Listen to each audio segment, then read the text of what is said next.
Hi, thank you for clicking on the video, and I hope everyone is doing really well. So today I'm going to be talking about the connection between two topics, both of which are pretty controversial, the first being veganism and the second anorexia. Now, I am no stranger to the appeal of veganism in the context of an eating disorder.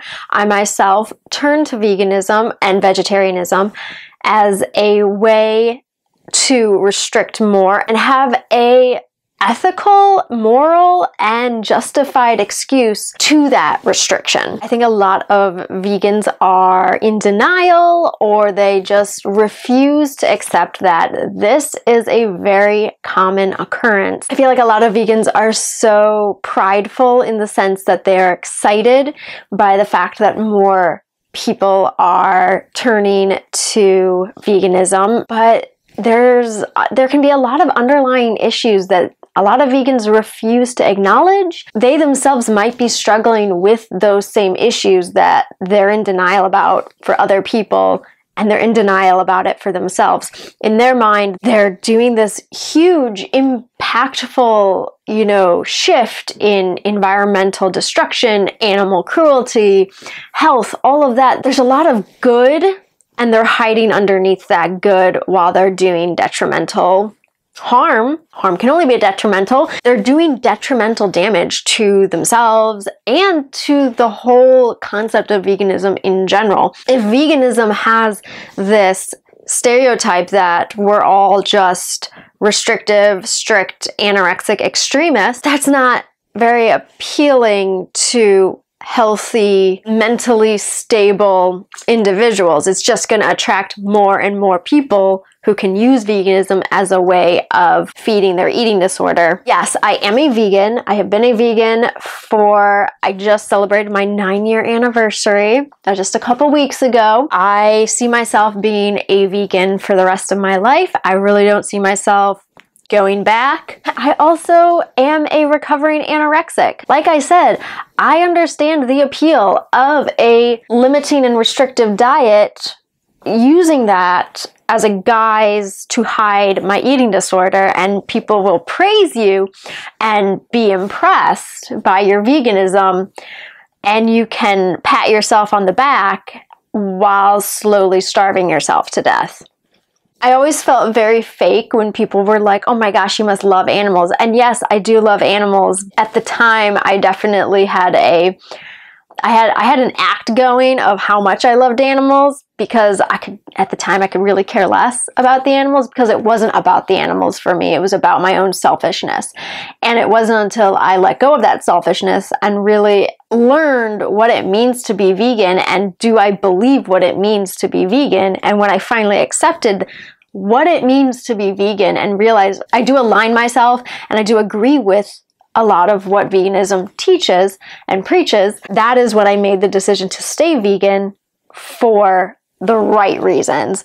I always say I went vegan for the wrong reasons. I stayed vegan for the right reasons. So I'm just going to go over a few points of the connection between veganism and anorexia. Anorexia specifically, but I do know that veganism can branch out into all varieties of eating disorders, bulimia, binge eating, all of that, exercise abuse. It finds its way into all of it. And now this is not to deter anyone from going vegan or staying vegan. This is more of just a warning. So like I said, veganism is a great excuse to restrict. You can rely on low-calorie foods while still eating a mass volume of food. It keeps your conscience at ease. So you convince yourself that you're doing this morally just thing for others, aka the animals, and for the planet, and for, your family, your friends who live on this planet, in this environment. We're trying to save the environment. You can justify it on a conscious and moral level because you're doing it for others while simultaneously harming yourself. It's like, I'm eating in a way that brings no harm to others, but you might actually be harming yourself. It's an excuse to avoid people. There are vegans who refuse to associate with non-vegans. It is so dangerous. Oh my gosh, that is just taking it to a whole new level of insanity. Having an eating disorder isolates you from others. Veganism can be very isolating, and so you can use those like with each other to keep yourself at bay, away from people who might encourage you to eat more, to dig deeper into why you're doing the things you're doing. They might encourage you to recover. Oh no. So being vegan feeds the anorexia because it keeps you away from people, keeps you from going out because you always have an excuse. Oh, I can't go to that restaurant because there's nothing I can eat. Oh, I'm vegan, I can't go there. There are some vegans who don't even go to places that serve non-vegan food. And it's like, that's another excuse. So like I said previously, you can rely on low-calorie foods. You can eat a lot of low-calorie foods and not actually eat that much, but it's a high-volume meal. So you kind of convince yourself, look, I'm eating. You can eat this big meal in front of your friends, in front of your family, and they're like, oh, wow, you're eating so much, when really it was like 500 calories, and they don't know that's all you're eating today was that big thing. Your body fills up on that volume, but it's very low calorie. You can disguise the eating disorder behind the mask of health. Yes, veganism can be a very healthy lifestyle if done correctly. Starvation, relying on low calorie foods, filling up on very low calorie but a lot of volume, that is not healthy. That is forms of restriction and starvation. That is not doing veganism correctly and in a safe and healthy way. It's easier to continue to cut out certain foods as you expand your knowledge of the different sects of veganism. You've got your raw vegans, you've got your fruitarians, you've got your no-fat vegans, you've got all these different versions of veganism, and the more you experiment in each one, you can learn, oh my gosh, if I become a fruitarian, I can cut out everything but fruit, and that'll restrict even more. Or I can do high carb, low fat, and I don't have to eat fat, and I still have that excuse, and I have that reason, and look at all the science that backs up why I shouldn't eat fat. Just like with omnivores, there's different ways of being an omnivore.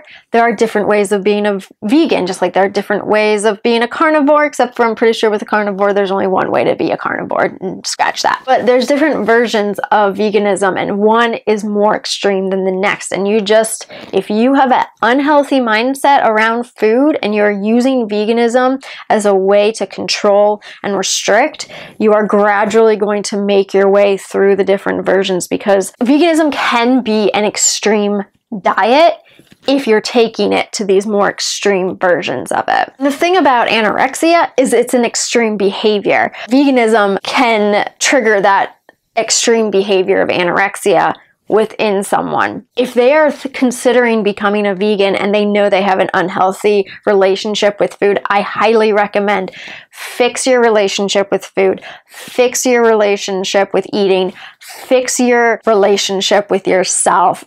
Fix those first before adopting any extreme diet or lifestyle like veganism, because if you go into it with an unhealthy mindset, it's going to feed that unhealthy mindset. Your brain is going to automatically zone in on the unhealthy aspects of the lifestyle and adopt those and just feed the unhealthiness that's already there. Even if you do not have a full-blown eating disorder and you are prone to restriction and those kind of detrimental behaviors, veganism probably is not the best option for you at this time. Maybe adopt certain aspects of veganism slowly. If you are interested in veganism for the right reasons, that means environmental, health, and moral, ethical, animal treatment, that kind of stuff. If that is where your heart and mind lie, you need to still be cautious about it. There are people who choose veganism because they have an eating disorder, and then there are people who choose veganism and develop an eating disorder. And then there's,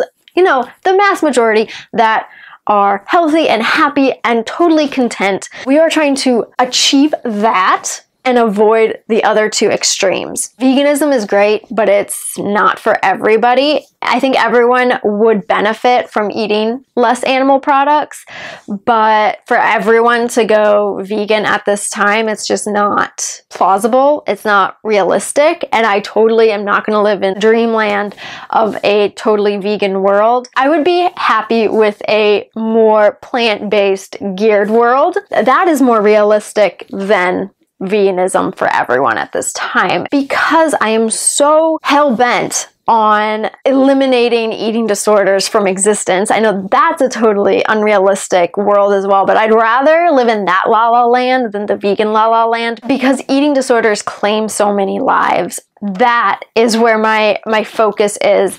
Yes, I am a vegan, but I do not preach it the way some do, and I'm not going to start doing that. What I am going to do is encourage and support those who are suffering, who are struggling with an eating disorder, and help them ask the right questions. Hopefully, they'll be able to find a little hope within themselves, within their support groups, and be able to recover fully, and then maybe become vegan if it's something that they're passionate about. If not, it's not my business. I wanted to talk about veganism and anorexia because I have been noticing there are a lot of influencers who are very, very, very sickly looking. I know that they are lovely people, but health-wise, from a physical aspect, they do not look well, and they are preaching veganism. They've been coming out of the woodworks more and more lately, so I've been noticing that, and I wanted to just touch on the subject because it is a subject that did and does directly impact me. I mean, I have a lot of years of experience within both veganism and anorexia.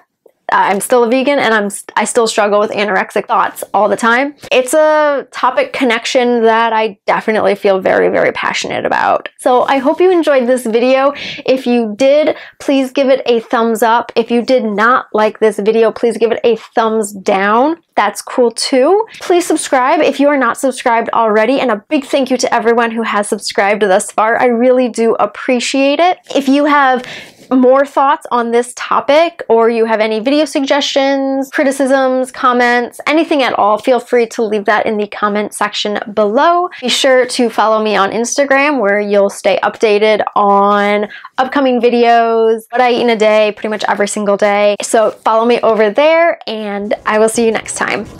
Bye!